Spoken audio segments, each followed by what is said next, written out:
नमस्कार. गोष्टींच्या वाड्यावर तुमचं अगदी मनापासून स्वागत. मुलांनो, आजची गोष्ट आहे कामसू मुंग्यांबद्दलची. कामसू म्हणजे बिझी, मुंगी म्हणजे अँट. आता हीच मुंगी छोटीशी ती तुम्हाला गोष्ट सांगतेय. चला तर ऐकूया ही गोष्ट. बिझी ॲन्ट्स, कामसू मुंग्या. ही गोष्ट लिहिली आहे कांचन बॅनर्जी यांनी. चित्र काढली आहे दीपा बलसावर यांनी. मराठी अनुवाद केला आहे संध्या टाकसाळे यांनी. गोष्ट प्रकाशित केली आहे प्रथम बुक्स आणि स्टोरी विवर कम्युनिटी यांनी. लायसन्स्ड अंडर CC BY 4.0 लायसन्स. ती मुंगी तुमच्याशी बोलतेय, ऐका हं. ती काय सांगते ते. Hello, I am the fourth one in the line. Can you see me? बघा हं, मी या रांगेत चौथी आहे. दिसते आहे ना?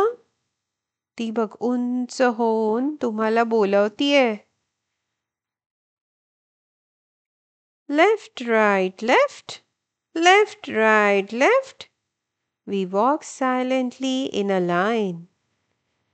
मुंग्या खरंच फार डिसिप्लिन्ड असतात. त्या कधीच रांग सोडून चालत नाही. बरोबर एका मागून एक, एका पाठीमागे एक व्यवस्थित रांग बनवतात. डावा उजवा, डावा उजवा. आम्ही शांतपणे रांगेत चालतो. ती मुंगी सांगते. I just got an idea. I am going to get a set of wheels to move faster. तिने एक स्केटिंगचा जो शूज असतो ना, ज्याला व्हील्स असतात, त्याच्यावर उभं राहून ही आयडिया सुचलीये तिला. मस्त गोष्ट सुचली. अगदी जोरात जायचं असेल तर पायाला चाकं लावावी. तुम्ही स्केटिंग करतात ना, तसं तिला पण skating शिकायचंय. We are not noisy like other animals. Ours is a language of smells. तुम्ही मुंगीचा कधी आवाज ऐकलाय का? ती जेव्हा एका रांगेत चालत असते तेव्हा ती बोलते का? गप्पा करते का? किंवा टुई कुई कुई असा कुठला आवाज करते का? नाही. इतर प्राण्यांसारखा आवाज आम्ही करत नाही. आमची वासाची भाषा आहे. ती तुम्हाला सांगतेय की ती स्मेल म्हणजे तिचं जे नाक आहे त्याच्यानेच ती तिची भाषा आहे ती वापरते ते नाक तिच्या भाषेसाठी. ते कसं? समजून घेऊया. One kind of smell says, "Follow me this way for a feast." एक वास म्हणतो, इकडे या, इथे खाऊ आहे. Another smell says, "Danger, do not go there." दुसरा वास म्हणतो, धोका, तिकडे जाऊ नका. तो कसला वास असेल सांगा बरं? बरोबर, पाण्याचा. मुंगीला पाण्यापासून धोका आहे. I love cakes and all kinds of sweets, just like you. तुम्हाला चॉकलेट, गोड गोड सरबत, स्वीट सगळं आवडतं की नाही? तसंच या मुंगीला सुद्धा गोड गोड पदार्थ फार आवडतात. चविष्ट लागतात तिला. तुमच्यासारख्याच.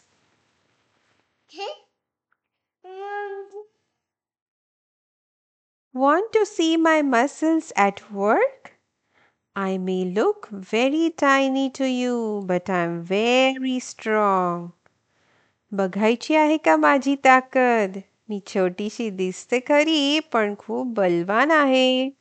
हो, मुंगी तिच्याहून वजनदार गोष्टीला पेलू शकते आणि घेऊन चालूही शकते. तुम्ही बघितलं पण असेल असे मोठे मोठे धान्याचे कडधान्याचे दाणे किंवा भात असं काही पडलं खाली ती पटकन उचलून घेऊन जात असते. Never mind.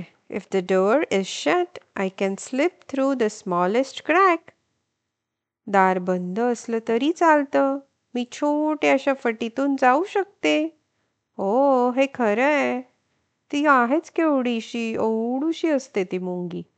कुठेही चटकन एकदम मस्त घुसते ती. Believe it or not, hundreds of us live happily in a colony. विश्वास नाही बसणार, पण वारुळात आम्ही शेकडो जणी आनंदाने राहतो. तुम्ही बघितलंय का वारूळ? अगदी कुठेही जा, गार्डनमध्ये, झाडाच्या खाली, कुठे ना कुठे सापडेल तुम्हाला.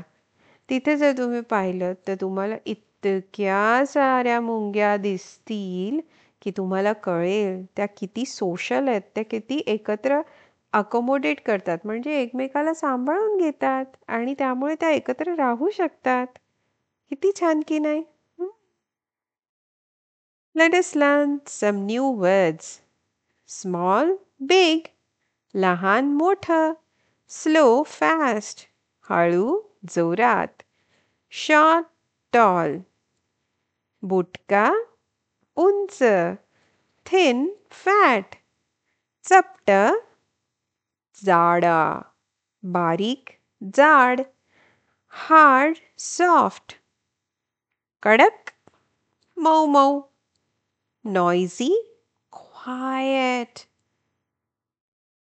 म्हणजेच आवाज करणारा किंवा शांत किंवा बडबडा आणि शांत असं पण म्हणू शकतो आपण. Here are some words with their opposites. Can you make a sentence for each pair of opposite words? For example, an ant is small, an elephant is big. तुम्ही वाक्य करू शकतात का ह्या विरुद्धार्थी शब्दांमधनं? जसं की छोटा आणि मोठा.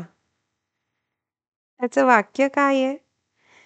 एक मुंगी छोटीशी असते आणि एक हत्ती भला मोठा असतो. हो की नाही? तुम्ही या बाकीच्या सुद्धा शब्दांचं विरुद्धार्थी शब्दांचे वाक्य लिहिण्याचा प्रयत्न करा.